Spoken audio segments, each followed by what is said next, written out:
नमस्कार मित्रों। तो कैसे हैं आप लोग। उम्मीद है आप सब बहुत अच्छे होंगे और आप लोगों की पढ़ाई बहुत अच्छे से चल रही होगी। तो हम आपका स्वागत करते हैं हमारे YouTube channel knowledge with Rishabh पर। देखिए, जैसा कि हम लोगों ने कल चर्चा किया था मॉलिक्यूलर ऑर्बिटल थ्योरी MOT पर। ठीक, MOT पर हम आपको थ्योरी पोर्शन बताए थे। MOT का थ्योरी हो चुका था। ठीक है, मतलब एमओटी जो है वो दो पार्ट में है, पार्ट 1 और पार्ट 2। तो पार्ट 1 कल हो चुका था, आज इसका पार्ट 2 है। ठीक, मॉलिक्यूलर ऑर्बिटल थ्योरी का पार्ट 2 में हम क्या क्या देखेंगे। पार्ट 2 में हम जानेंगे कि किसी मॉलिक्यूलर ऑर्बिटल थ्योरी किसी मॉलिक्यूल का एनर्जी लेवल डायग्राम कैसे बनाए, ऊर्जा स्तर आरेख। ठीक, किसी मॉलिक्यूल का ऊर्जा स्तर आरेख कैसे बनाएंगे। ठीक, किसी मॉलिक्यूल की क्या बॉन्ड ऑर्डर क्या होगा, बॉन्ड ऑर्डर के हिसाब से उसकी स्टेबिलिटी या स्थायित्व और उसका बॉन्ड लेंथ या बंध की लंबाई क्या होगी। ठीक, फिर हम ये भी देखेंगे बॉन्ड ऑर्डर की मदद से कि वो मॉलिक्यूल एग्जिस्ट करता है या नहीं करता है। ठीक, उसके बाद हम इस चैप्टर को ये जो एमओटी वाला पोर्शन है वो समाप्त हो जाएगा। ठीक, चलिए तो स्टार्ट करते हैं कि एमओटी है क्या, देखते हैं। देखिए, एमओटी क्या है, एमओटी नहीं, मॉलिक्यूलर ऑर्बिटल थ्योरी, ये हम कवर कर चुके हैं।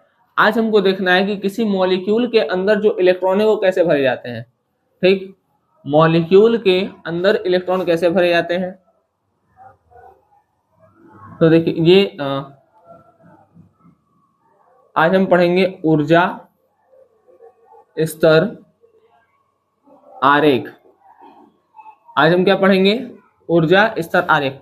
आप लोगों में ऊर्जा स्तर आरेख जो है वो सिंगल मॉलिक्यूल का पढ़ना है, जैसे ऑक्सीजन का, नाइट्रोजन का, कार्बन का। ठीक है, तो इस तरीके से आपको हेट्रो मॉलिक्यूल के लिए नहीं पढ़ना है, जैसे CO के लिए, ठीक है, NO, इस तरीके से नहीं। ठीक है बात। चलिए तो हम बात करेंगे ऊर्जा स्तर आरेख का। देखिए, ऊर्जा स्तर आरेख जो बनाया जाता है वो मॉलिक्यूल के लिए बनाया जाता है कि मॉलिक्यूल का ऊर्जा स्तर आरेख कैसे और मॉलिक्यूल का ऊर्जा स्तर आरेख कैसे बनेगा वो हम देखते हैं इससे। ठीक है, ये जो इलेक्ट्रॉनिक विन्यास किया गया है, ठीक है, यहाँ पर ये जो इलेक्ट्रॉनिक विन्यास है ये मॉलिक्यूल का आपको दिया गया है। जैसे कोई भी मॉलिक्यूल सबसे पहले सिग्मा 1s, अब देखिए जो सिग्मा है वो क्या है, बॉन्डिंग मॉलिक्यूलर ऑर्बिटल वाला है, और स्टार वाला जो है वो है एंटी बॉन्डिंग मॉलिक्यूलर ऑर्बिटल। ठीक है, तो बॉन्डिंग मॉलिक्यूलर ऑर्बिटल, स्टार वाला एंटी बॉन्डिंग मॉलिक्यूलर ऑर्बिटल। ठीक, अगर मान लीजिए मतलब अगर जो मॉलिक्यूल है वो हाइड्रोजन से नाइट्रोजन के बीच का है या नाइट्रोजन तक का है, ऐसा हम क्यों लिखे हैं, बुक में लिखा है 14 के बराबर या 14 से ज्यादा इलेक्ट्रॉन, ठीक, कम इलेक्ट्रॉन। ठीक है, अगर जो परमाणु है, अगर जो मॉलिक्यूल है वो उसके अंदर 14 इलेक्ट्रॉन से कम है या 14 इलेक्ट्रॉन के बराबर है, ठीक है, तो उसके लिए ये परमाणु क्रमांक फॉलो करिए। लेकिन अगर हम देखें नाइट्रोजन, नाइट्रोजन में तो 14 होता है, लेकिन N2 माइनस में देखेंगे तो 15 हो जाएगा। तो यहाँ पर ना एक कंफ्यूजन होता है कि ये वाला लगाएं कि ये वाला। ठीक, तो सीधा सीधा हम ये लिख दिए हैं कि अगर हाइड्रोजन से नाइट्रोजन, अब नाइट्रोजन का कोई सा भी हो, चाहे N2 हो, चाहे N2 माइनस हो, चाहे N2 प्लस हो, ठीक है, उसके लिए आप ये परमाणु ये वाला इलेक्ट्रॉनिक विन्यास करेंगे। और नाइट्रोजन के बाद ऑक्सीजन, ठीक है, सल्फर कार्बन ऑक्सीजन है, ठीक है, सोडियम है, जो भी है, उसके लिए आप लोग क्या करेंगे, ये वाला इलेक्ट्रॉनिक विन्यास करेंगे। ठीक, तो नाइट्रोजन तक आपको ये वाला करना है, ये जो है, और नाइट्रोजन के बाद आपको ये वाला करना है। ठीक है, चलिए अब हम देखते हैं कि ऊर्जा स्तर आरेख कैसे बनता है। उसको इंग्लिश में कहते हैं energy level diagram. Energy level diagram.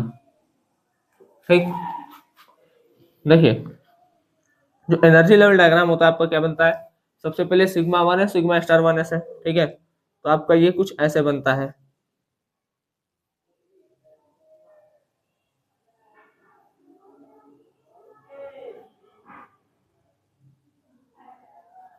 ये 1s वाला है, ठीक, ये सिग्मा 1s है और यहाँ पर सिग्मा स्टार 1s। ठीक,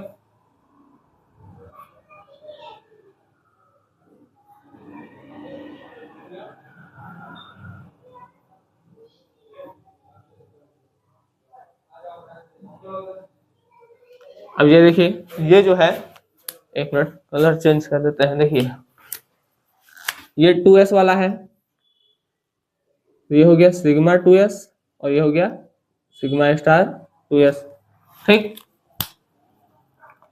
अब s वाला हो गया, s वाला हो गया। अब देखते हैं p वाला। ठीक है, p में 3 कक्षक होते हैं। ठीक, p में 3 कक्षक होते हैं। तो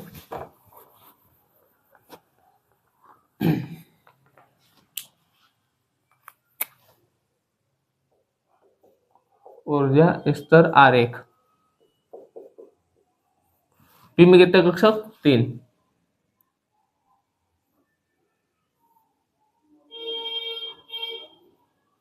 अब देखिए यहाँ पर पहले 2px है, फिर 2py है, तो नीचे आपका आएगा 2।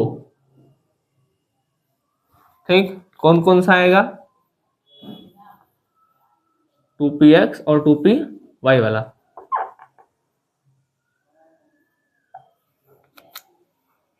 और ऊपर जो आएगा आपका, वो आएगा आपका पाई 2px पाई 2py। ठीक, यह है सिग्मा 2pz, तो लिख देते हैं सिग्मा 2pz। ठीक, देखते रहिए एक एक चीज ध्यान से।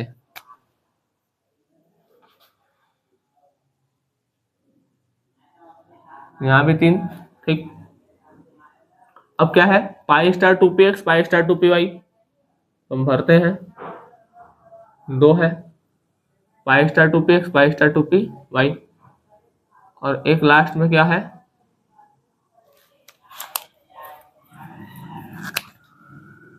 Pi star 2px pi star 2py। ठीक, और एक है sigma star 2pz, sigma star 2pz। ठीक है बात। अच्छा, ये जो है, ये जो एनर्जी लेवल डायग्राम है, ये किसके लिए है? ये हाइड्रोजन से नाइट्रोजन तक वाले के लिए है। ठीक, बात समझ में आ गया? चलिए अब देखते हैं कि इसके आगे, मतलब इसके लिए कैसे बनेगा।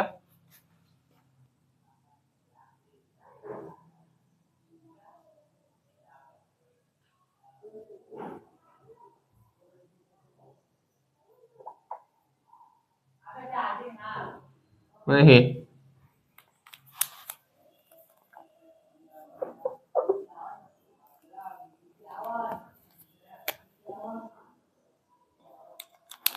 यह है हमारा 1s, ये 1s, ये हो गया सिग्मा 1s, ये है सिग्मा स्टार 1s।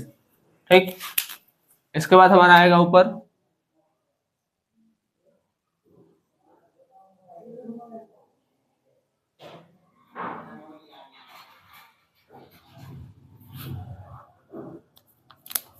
ये 2s वाला है, ये हो गया 2s, ये हो गया 2s, ये हो गया सिग्मा 2s, और ये हो गया सिग्मा स्टार 2s।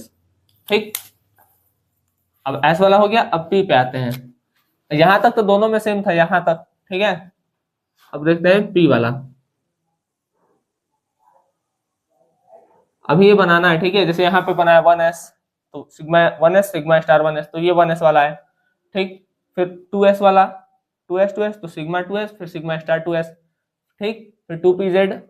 ठीक, अच्छा ये तो यहाँ पर पाई 2px पाई 2py दोनों बराबर है, इसलिए यहाँ पर एक जगह लिया गया इसका एनर्जी लेवल। ठीक, फिर सिग्मा 2pz, फिर pi star 2px pi star 2py, फिर sigma 2p sorry sigma star 2pz। ठीक, ये अभी बनाए हैं कि आपको कैसे बनाना है।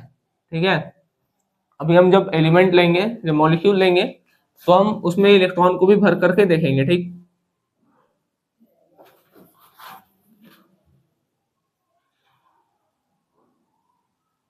अब यहाँ पर देखिए, तो इसमें क्या है? सिग्मा 2pz है, भर देते हैं।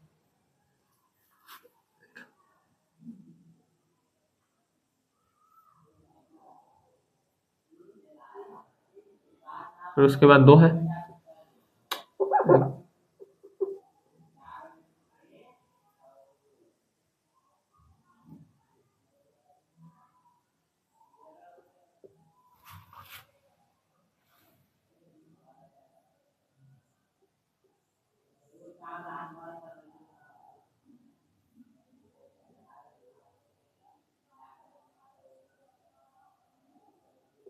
देखिए पी में 3 कक्षक होते हैं, ठीक है, 1s 2s, और ये है 2p, मतलब 2px 2px py pz, जो भी है px py pz, यहाँ वही होगा। अब इसमें क्या है, पहले सिग्मा 2pz, सिग्मा 2pz, ठीक। फिर क्या है, पाई 2px पाई 2py, पाई 2px पाई 2py, ठीक। फिर क्या है, sigma star 2px sigma star 2py, तो आप क्या लिख दीजिए, sigma star 2px sigma star 2py, ठीक। फिर उसके बाद क्या आएगा आपका, सिग्मा स्टार 2pz। अब आप तैयार है मॉलिक्यूल का इलेक्ट्रॉनिक विन्यास लिखने के लिए भी और उसका एनर्जी लेवल डायग्राम को बनाने के लिए भी, ठीक। हम 3 देखेंगे, ठीक है, ऑक्सीजन, नाइट्रोजन और एक देखेंगे हम कार्बन, ठीक। ऑक्सीजन, नाइट्रोजन और कार्बन। नाइट्रोजन इसलिए क्योंकि इसका परमाणु क्रमांक क्या है, मतलब ये यहाँ ये इसके लिए ये परमाणु क्रमांक लगाएंगे, सॉरी ये वाला इलेक्ट्रॉनिक विन्यास करेंगे, और ऑक्सीजन के लिए ये वाला इलेक्ट्रॉनिक विन्यास, ठीक है, और कार्बन एक आप लोग करेंगे, होमवर्क रहेगा, ठीक है। चलिए देखते हैं।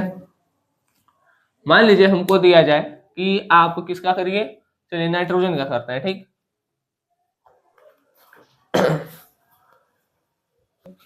क्या करना है, क्वेश्चन है नाइट्रोजन का ऊर्जा स्तर आरेख बनाइए, ठीक।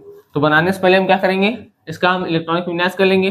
देखिए नाइट्रोजन 2 है तो 1 1 2, ये हम इसलिए कर रहे हैं क्योंकि हम साइड वाला भर दें, ठीक है, 1s2 2s2 2p3 1s2 2s2 2p3। इसको इलेक्ट्रॉनिक विन्यास नहीं आता है, पिछले लेक्चर में जाकर के चैप्टर 3 पढ़िए, ठीक है, तत्वों का आवर्ती वर्गीकरण, उसमें इलेक्ट्रॉनिक विन्यास बताया गया कि कैसे होता है, तो उसको देख लीजिए। अब अगर 2 नाइट्रोजन, एक नाइट्रोजन है तो एक नाइट्रोजन में 7 इलेक्ट्रॉन होता है, ठीक है। देखिए जो नाइट्रोजन यहाँ पर 7, ये 7 प्रोटॉन की संख्या है और जितना प्रोटॉन उतना ही इलेक्ट्रॉन, तो 7 प्रोटॉन मतलब 7 इलेक्ट्रॉन, तो एक नाइट्रोजन में 7 इलेक्ट्रॉन, तो 2 नाइट्रोजन में 14 इलेक्ट्रॉन। अब 14 इलेक्ट्रॉन कैसे भरेगा भाई, नाइट्रोजन तक के लिए वाला लगाएंगे, लगाते हैं, क्या लिखेंगे, सिग्मा 1s2 2 ही लिखना है, ठीक है, सिग्मा स्टार 2s2, ठीक है, sorry sigma 1s2 sigma star 1s2, फिर sigma 2s2 sigma star 2s2, ठीक, 2 4, अच्छा 14 भरना है, sigma 2s2 sigma star 2s2, ठीक। फिर पाई 2px, अब यहाँ पर कितना भर सकते हैं, देखिए बराबर पाई 2py, और फिर हो जाएगा सिग्मा 2pz, ठीक। यहाँ पर आपका आएगा 2 2 4 2 6 2 8 2 10 2 12 और 2 14, ठीक है, हो गया पाई 2px पाई 2py और सिग्मा 2pz। अब हम 14 इलेक्ट्रॉन भी भर दिए। अब ध्यान से देखिए, ये हो गया 14 इलेक्ट्रॉनों का इलेक्ट्रॉनिक विन्यास। अब हम बनाते हैं इसका एनर्जी लेवल डायग्राम। आपको यहाँ पर केवल 2 2 2 लिख के चलना है, ठीक है, 2 2 2 लिख के चलिएगा।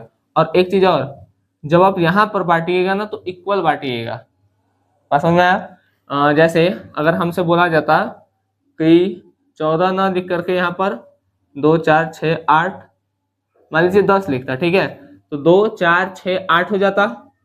फिर यहाँ पर 2 नहीं लिखते क्योंकि यहाँ पर बराबर शेयर करना है, तो जो लास्ट में 2 बचा है, एक इसमें इलेक्ट्रॉन डाल देते हैं और एक इलेक्ट्रॉन इसमें, ठीक है, बराबर शेयरिंग करना है, बात समझ में आ गया। तो ये चीज, चलिए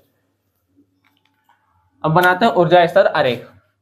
सबसे पहले इसका बनेगा 1s वाला बनेगा,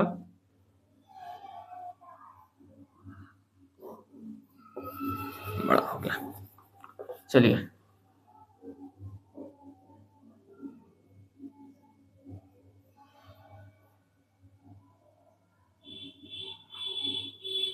ये हो गया 1s। अब देखते हैं 2s वाला,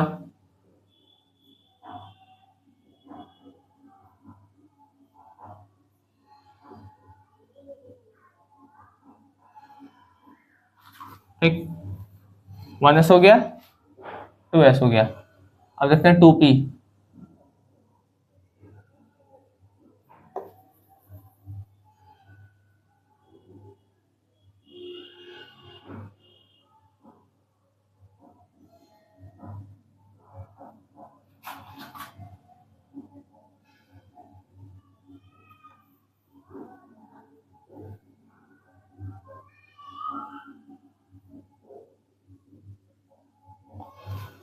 यहाँ पर देखिए, यहाँ पर 2px 2py 2pz, ठीक। फिर उसके बाद क्या था, सिग्मा स्टार वाला, तो ये बना दीजिए।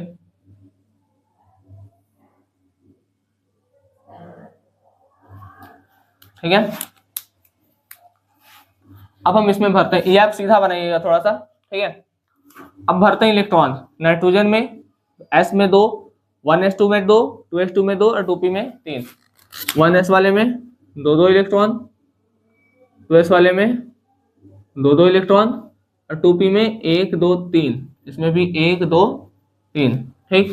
फिर क्या है यहाँ, सिग्मा 1s, इसमें 2 इलेक्ट्रॉन, सिग्मा स्टार 1s, इसमें भी 2 इलेक्ट्रॉन, सिग्मा 2s में 2 इलेक्ट्रॉन, सिग्मा स्टार 2s में भी 2 इलेक्ट्रॉन, पाई 2px और पाई 2py, इसमें भी 2 इलेक्ट्रॉन, ठीक। और फिर सिग्मा 2pz, सिग्मा 2pz, इसमें भी 2 इलेक्ट्रॉन, और ऊपर का जो आपका है पाई स्टार 2px और pi star 2py, sigma 2pz, ठीक। ये आपका क्या रहेगा, सॉरी सिग्मा स्टार 2pz, ये आपका खाली रहेगा, ठीक। तो ये हो गया नाइट्रोजन। नाइट्रोजन का सबसे पहले हम क्या किए हैं, सिंगल सिंगल करके हम जो नॉर्मल इलेक्ट्रॉनिक विन्यास था परमाणु वाला वो कर दिए हैं, ठीक है। तो परमाणु का इलेक्ट्रॉनिक विन्यास, अब जब परमाणु मिलेगा तो अणु के कक्षक बनेंगे, परमाणुविक कक्षक मिलके आणविक कक्षक बनाते हैं। तो यहाँ पर 1 और 1 2 परमाणुविक कक्षक मिलकर के ये 2 आणविक कक्षक बनाए, ठीक है। 3 और 3 परमाणुविक कक्षक मिलकर के 1 2 3 4 5 6 3 आणविक कक्षक बना लिए, ठीक है। अब जो नीचे वाला है उसको क्या कहेंगे, ये है bonding molecular orbital, bonding molecular orbital, और ये है anti bonding molecular orbital. Anti bonding molecular orbital का जो एनर्जी होता है वो ज्यादा होता है इसलिए ऊपर है, और बॉन्डिंग मॉलिक्यूलर ऑर्बिटल का एनर्जी कम होता है इसलिए वो नीचे है, ठीक है बात। चलिए तो ये नाइट्रोजन का हो गया। अब हम देखते हैं, अच्छा अगर मान लीजिए आपको N2 माइनस दिया रहा था, N2 माइनस, तो N2 माइनस का मतलब क्या होता है, N2 माइनस मतलब 1 इलेक्ट्रॉन आ गया है, ठीक है, 1 इलेक्ट्रॉन आ गया है। अगर N2 2 माइनस देता तो 2 इलेक्ट्रॉन आ गया है, तो उसमें 1 और ऐसे मतलब 1 इलेक्ट्रॉन, और फिर या 2 है तो 2 इलेक्ट्रॉन, 3 है तो 3 इलेक्ट्रॉन, ऐसे करके भर देते हैं। हालांकि ऐसा देगा नहीं, नॉर्मल देगा, ठीक है। चलिए तो ये हो गया नाइट्रोजन का ऊर्जा स्तर आरेख, जो आपके एग्जाम में पूछता है, इंपॉर्टेंट भी है, ठीक है। चलिए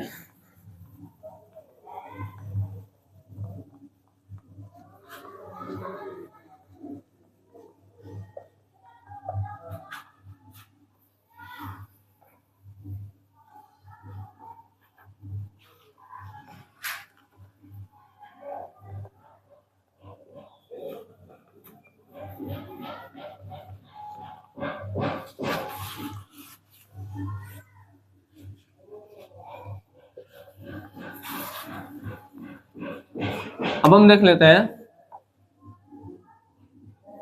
ऑक्सीजन का ऊर्जा स्तर आरेख, ठीक। ऑक्सीजन है, ऑक्सीजन का परमाणु क्रमांक 8, 1s2 2s2 2p4, 1s2 2s2 2p4। अच्छा ये नॉर्मल इलेक्ट्रॉनिक विन्यास कर लिए। अब इसमें देखते हैं इलेक्ट्रॉन कैसे भरेगा। एक ऑक्सीजन पे 8 है, मतलब 8 इलेक्ट्रॉन 8 प्रोटॉन, 2 ऑक्सीजन का, 2 ऑक्सीजन में 16 इलेक्ट्रॉन, 16 इलेक्ट्रॉन है। तो नाइट्रोजन के बाद वाले को किससे भरेंगे, बाद वाले का जो इलेक्ट्रॉनिक विन्यास करेंगे वो इस आधार पे करेंगे, ठीक है। तो हो गया sigma 1s2, sigma star 1s2, sigma 2s2, sigma star 2s2, ठीक। Pi star sorry sigma 2pz, ठीक, पाई 2px, पाई 2py, फिर है pi star 2px, pi star 2py, ठीक। और आपका लास्ट में आ जाएगा सिग्मा स्टार 2pz। बस वहां पे अंतर क्या था, सिग्मा 2pz इसके बाद था और इसमें 8 के बाद वाले में सिग्मा 2pz इसके पहले आ जाएगा, ठीक। अब भरते हैं 2 2 4 2 6 2 8 2 10 2 12 2 14, अब 2 इलेक्ट्रॉन बचा तो 2 यहाँ डायरेक्ट नहीं भर देंगे, ठीक है, बराबर शेयरिंग करेंगे, वही बता रहे थे, एक ये और एक ये, ये नहीं रहेगा खाली, ठीक, लेकिन लिख देंगे क्योंकि वहां पे शो तो करेंगे ही, ठीक है। चलिए, तो अब हम बनाते हैं इसका ऊर्जा स्तर आरेख, ठीक है, एनर्जी लेवल डायग्राम, ऊर्जा स्तर आरेख। देखिए, सबसे पहले कौन सा आएगा, 1s वाला,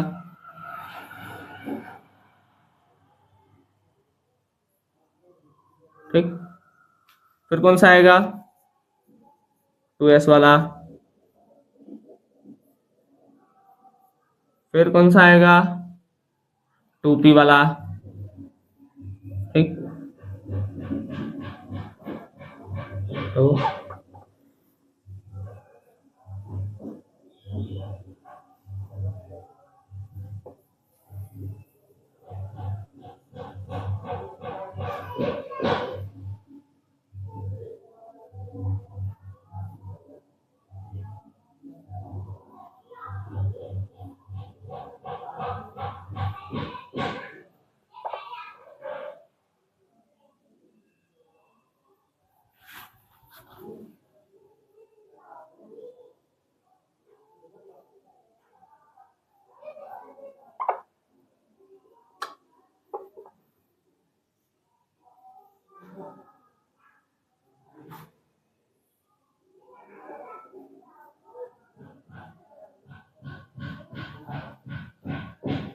यहाँ पर 3 रहेगा, ठीक है, सबको एक जगह 1 2 3, ठीक है।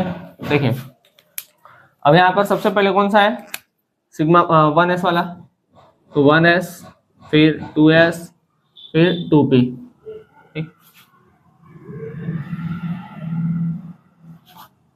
2p, ये भी 2p। अब p में 3 रहेगा, 2 px py और pz, तो वो हम नहीं लिख रहे हैं, ठीक है। भरिए इलेक्ट्रॉन, देखिए इलेक्ट्रॉन भरते हैं। 1s में जो इलेक्ट्रॉन है वो कितना है, 1s में 2 है, तो देखिए 2 2 दोनों तरफ 2 भर देते हैं। 1s में 2 इलेक्ट्रॉन, 2s में 2 इलेक्ट्रॉन, और 2p में 1 2 3 और 4, 1 2 3 और ये 4, ठीक, भर दिए। अब देखते हैं इलेक्ट्रॉन कैसे डालेंगे इसमें। चलिए, सिग्मा 1s में ये है सिग्मा 1s, अब इसमें है 2 इलेक्ट्रॉन। फिर सिग्मा स्टार 1s, इसमें भी है 2 इलेक्ट्रॉन, ठीक।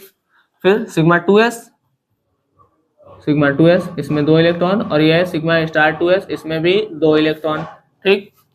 फिर है सिग्मा 2pz, अब यहाँ पर जो आपका आएगा वो आएगा सिग्मा 2pz, इसमें 2 इलेक्ट्रॉन, ठीक। फिर पाई 2px और पाई 2py, पाई 2px पाई 2py, इसमें 2 इलेक्ट्रॉन ये, 2 इलेक्ट्रॉन ये। फिर आपका पाई स्टार 2px और pi star 2py, pi star 2px pi star 2py, ठीक है, और इसमें एक एक इलेक्ट्रॉन आ जाएगा आपका, ठीक है। और यहाँ पर जो आपका सिग्मा स्टार 2pz है ये खाली है। तो ये है आपका ऑक्सीजन का ऊर्जा स्तर आरेख। आप इस तरीके से पहले परमाणु क्रमांक लिख लीजिए, परमाणु क्रमांक वाला इलेक्ट्रॉनिक विन्यास करिएगा, तो साइड में परमाणु क्रमांक वाला लिख दीजिएगा जिसमें जितना रहेगा, ठीक। फिर मॉलिक्यूल का इलेक्ट्रॉनिक विन्यास करिएगा, फिर ये इधर मॉलिक्यूल वाला लिख दीजिएगा पूरा, ठीक है बात। और जैसे है वैसे वैसे बस भर देना और कोई दिक्कत नहीं है।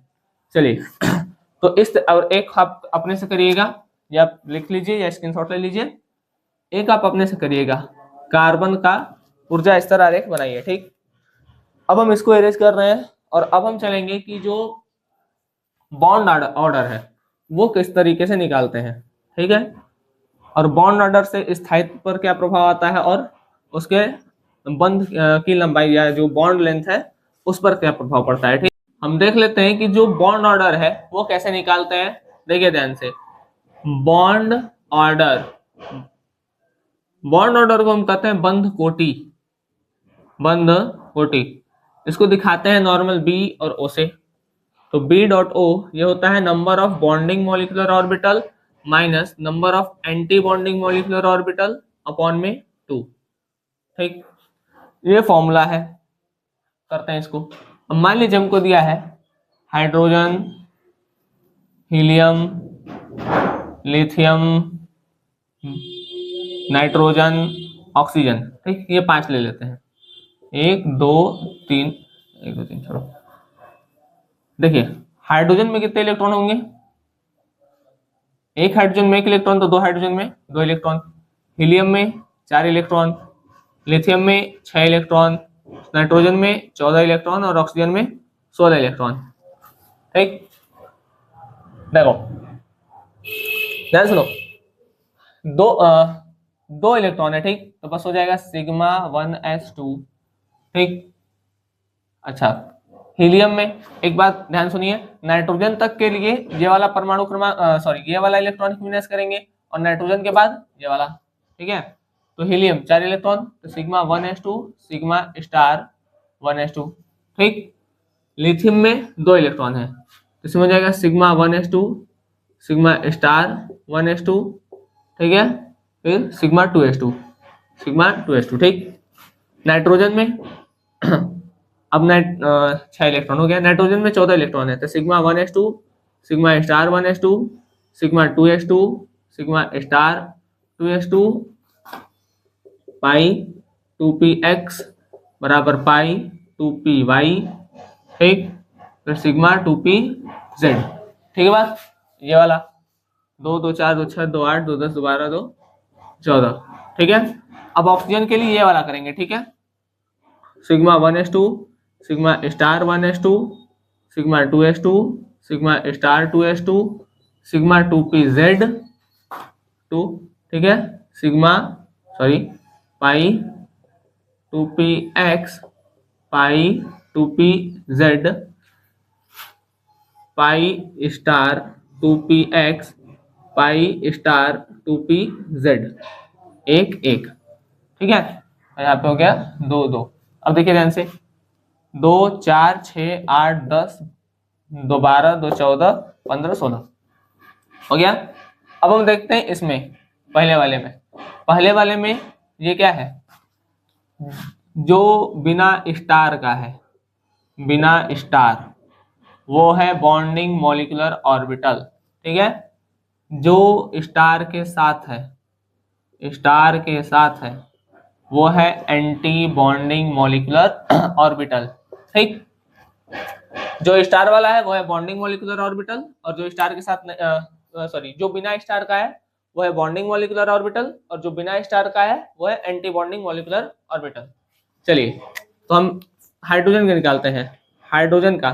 ठीक है, हाइड्रोजन का बॉन्ड ऑर्डर क्या हो जाएगा, बॉन्डिंग मॉलिक्यूलर ऑर्बिटल है 2 है, एंटी बॉन्डिंग एक भी नहीं है, अपॉन 2। ठीक है, तो 2/2 खत्म हो जाएगा, 1 आएगा। अब यहाँ पर एक जो आया है बॉन्ड ऑर्डर इक्वल टू 1, इसका मतलब क्या है, इसका मतलब ये है कि हाइड्रोजन और हाइड्रोजन के बीच एक बंध होगा, तो बॉन्ड एक बंध होगा। तो बॉन्ड ऑर्डर जो होता है वो क्या बताता है, बॉन्ड ऑर्डर हमको ये बताता है कि जो मॉलिक्यूल है उनके बीच में बॉन्ड कितने होंगे, हाइड्रोजन के मॉलिक्यूल में के बीच में बॉन्ड कितने होंगे। ठीक, तो H2 और H2 के बीच में कितना बॉन्ड होगा, एक बॉन्ड होगा। ठीक है, H और H ऐसे। ठीक, अब ऐसे ही करके अगला निकालते हैं, हीलियम। हाइड्रोजन हो गया, अब निकालते हैं हीलियम। देखिए हीलियम का निकालेंगे तो हीलियम का कितना आ जाएगा, देखिए इसमें 2 बॉन्डिंग है 2 एंटी बॉन्डिंग है, तो 2 - 2/2 बराबर 0/2 बराबर 0।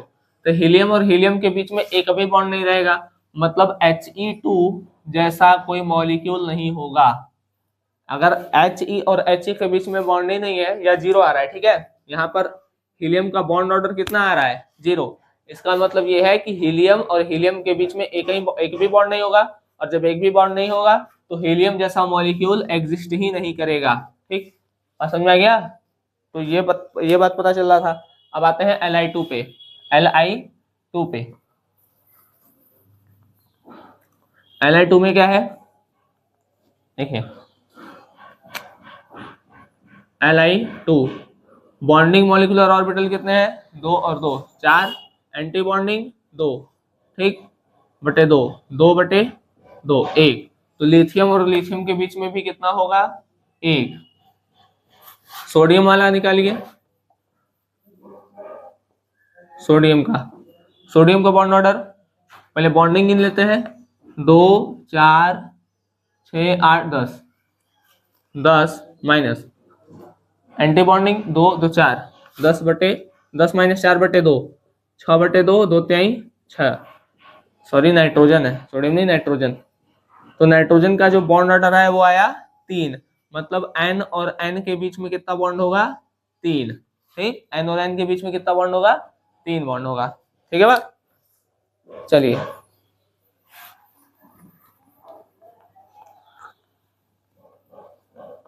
अब आते हैं हम इस पर, ऑक्सीजन पर।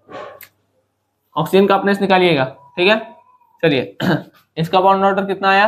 1। अरे चलिए स्थायित्व वाला बात बाद में करेंगे। चलिए ऑक्सीजन का बचा था, ठीक। ऑक्सीजन का bond order, bonding molecular orbital minus anti bonding. Bonding वाला कितना है?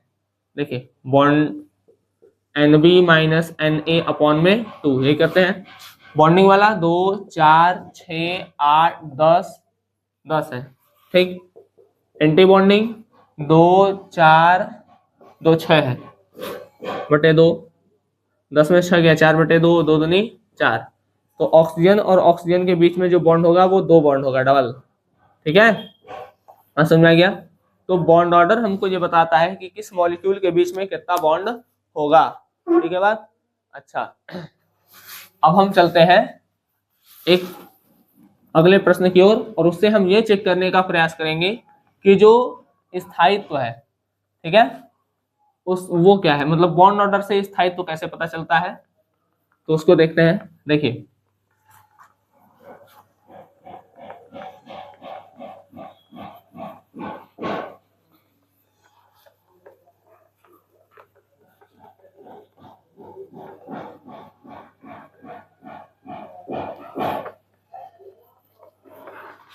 चलिए, देखिए यहाँ पर बॉन्ड ऑर्डर से स्थायित्व का पता कैसे चलता है।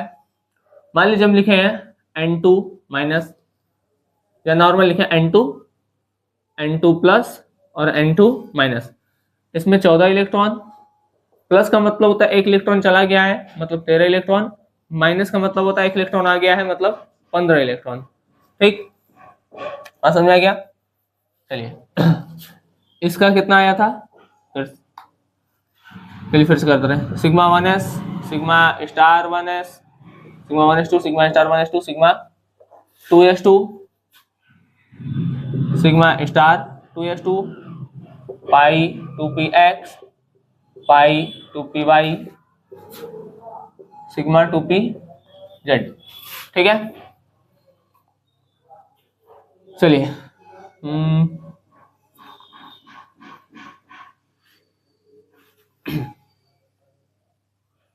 अगर इसमें ये देखा जाए कि हमारा जो बॉन्डिंग, ठीक है, इसमें ये देखें कि बॉन्डिंग मॉलिक्यूलर ऑर्बिटल कितने हैं, इसी में एक ऐड कर देंगे, उसे कर देंगे। ठीक है, फिर इसके बाद क्या आएगा हमारा,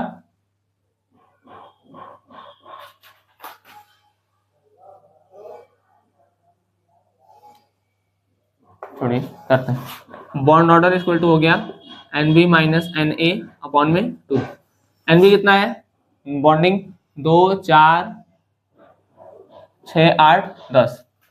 ठीक, इसमें 10 है बॉन्डिंग मॉलिक्यूलर ऑर्बिटल और 4 है anti bonding molecular orbital. 10 minus 4/2, 6/2, 2 3 6। तो इसका जो बॉन्ड ऑर्डर आया वो आया 3। इसका जो बॉन्ड ऑर्डर आया वो कितना आया, 3। ठीक, अब 13 वाले में देखते हैं। 13 वाले में क्या होगा, 1 इलेक्ट्रॉन चला गया है, तो यहां से क्या हो जाएगा, एक तो माइनस कर देते हैं तो 1 बचेगा। ठीक है, अब जो होगा वो कितना होगा, NB माइनस NA अपॉन में 2। बॉन्डिंग मॉलिक्यूलर ऑर्बिटल 2 4 6 8 1 9, 9 माइनस 4/2, 5/2, तो आ जाएगा 2.5। ठीक, इसका आया है 2.5। समझ में आ गया। अच्छा, अब यहाँ पर क्या है आपका, pi star 2px, pi star 2px बराबर पाई स्टार 2py। अब एक ही इलेक्ट्रॉन है, ठीक है। अब देखिए यहाँ पर कितना हो जाएगा आपका, 15 है, तो 14 यहाँ पे कंप्लीट हो गया था, 14 1 15। तो अब देखते हैं बॉन्डिंग वाला, 2 4 6 8 10 माइनस एंटी बॉन्डिंग वाला 2 4 1 5, ये हो गया 10 में से 5 गया 5/2। अच्छा 2.5 इसका भी आया 2.5 इसका भी आया। चलिए यहाँ पे एक नया बात भी पता चलेगा आपको। अब हमसे पूछ ले कि इन तीनों में जो स्थायित्व है वो किसका अधिक है। ठीक है, तो स्थायित्व के लिए क्या होता है, बॉन्ड ऑर्डर से अगर हमको स्थायित्व पता करना है, ठीक, तो उसके लिए क्या होता है, बॉन्ड ऑर्डर समानुपाती होता है स्थायित्व के। कहने का मतलब है कि बंध कोटि जितनी ज्यादा होगी उसका स्थायित्व उतना अधिक होगा। ठीक, तो यहाँ पर बंध कोटि 3 है, ये तो नॉर्मल सा बात है कि नाइट्रोजन का बॉन्ड ऑर्डर सबसे ज्यादा। ठीक, अब दूसरा बात, इन तीनों का बॉन्ड ऑर्डर सेम, मतलब इन तीनों का जो बंध कोटि है वो सेम है। तो जब ऐसा कंडीशन हो कि दोनों की बंध कोटि सेम हो, तब हम क्या देखेंगे कि, लिख देते हैं, यदि, क्या लिख देते हैं, नोट करके लिख लीजिएगा इस बात को, यदि बंध कोटि या बॉन्ड ऑर्डर समान है, यदि बंध कोटि समान है तो हम एंटी बॉन्डिंग मॉलिक्यूलर ऑर्बिटल को देखते हैं। ठीक, जिसमें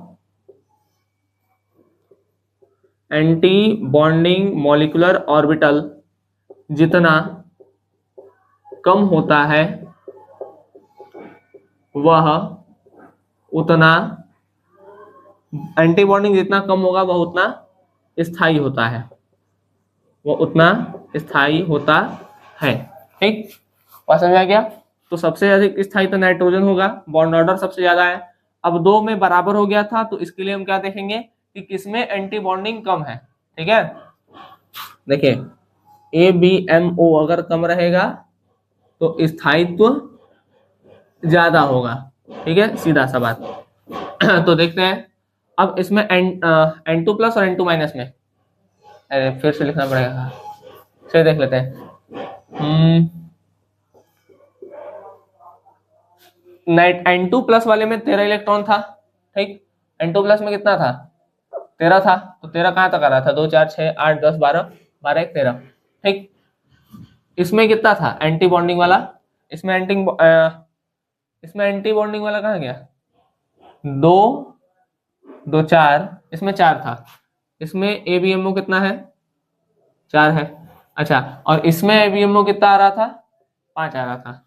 इसमें ABMO कितना आ रहा था, 5 आ रहा था। ठीक, समझ में आ गया। तो अब देखिए किसमें कम है, इसमें कम है तो N2 वाला ज्यादा स्थायी होगा और लास्ट में सबसे N2 माइनस, तो ये स्थायित्व का क्रम हो जाएगा। इस तरीके से आप स्थायित्व का क्रम पता लगा सकते हैं। ठीक है बात। चलिए, तो पहला तो हम ये जाने कि जिसका बॉन्ड ऑर्डर ज्यादा होगा इसका स्थायित्व उतना अधिक होगा। अगर बॉन्ड ऑर्डर सेम हो गया तो अब हम एंटी बॉन्डिंग मॉलिक्यूलर ऑर्बिटल को देखेंगे, जिसमें एंटी बॉन्डिंग मॉलिक्यूलर ऑर्बिटल जितना कम होगा वो उतना अधिक क्या होगा, स्टेबल होगा। ठीक है बात समझ में आ गया। चलिए अब हम देख लेते हैं, इसको आप लोग नोट कर लीजिएगा। ठीक है, अब हम देखते हैं किसका बॉन्ड लेंथ ज्यादा होगा, किसका बॉन्ड लेंथ ज्यादा होगा, इसको नोट कर लिए हैं। देखिए बॉन्ड ऑर्डर ज्यादा है तो उसका स्थायित्व तो क्या होगा, ज्यादा। ठीक, बॉन्ड ऑर्डर ज्यादा है तो स्थायित्व ज्यादा, और जिसका स्थायित्व जितना अधिक होता है उसका बॉन्ड लेंथ उतना कम होता है। ठीक है, बंध की लंबाई।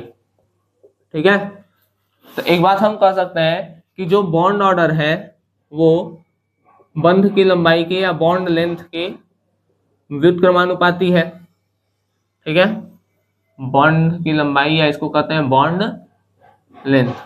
ठीक है, समझ में आ गया।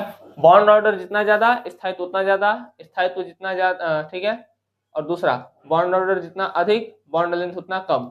ठीक, चलिए तो हम ये देख लिए कि बॉन्ड ऑर्डर क्या है, बॉन्ड लेंथ क्या है। ठीक है, स्थायित्व देख चुके हैं।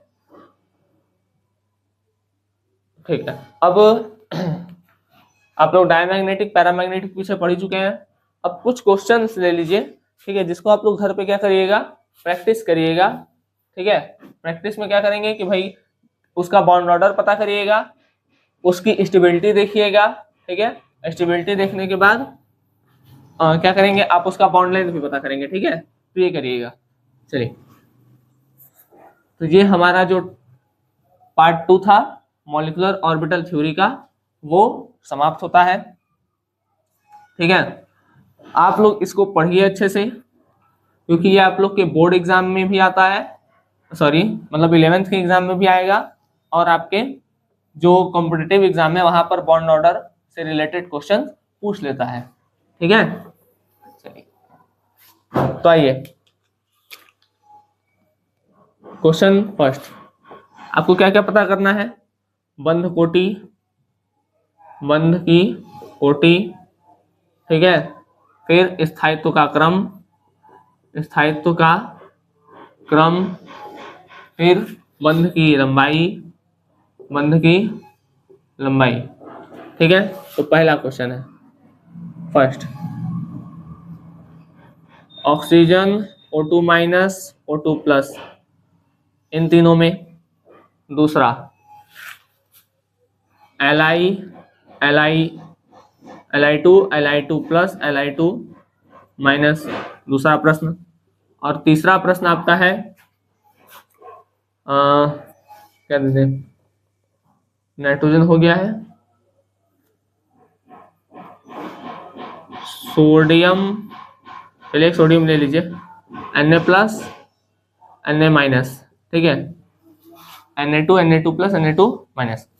ठीक, ये तीनों आप लोग क्वेश्चन करिएगा, इसमें बंध की कोटि, स्थायित्व का क्रम और बंध की लंबाई पता करिएगा, और सबसे पहले आप लोग इसको क्या कर लीजिएगा, याद भी कर लीजिएगा। ठीक, चलिए, तो हमारा मॉलिक्यूलर ऑर्बिटल थ्योरी जो था वो खत्म होता है। अब हम मिलेंगे अगले लेक्चर में। ठीक, तब तक के लिए धन्यवाद। आप लोग अच्छे से पढ़ाई करते रहें।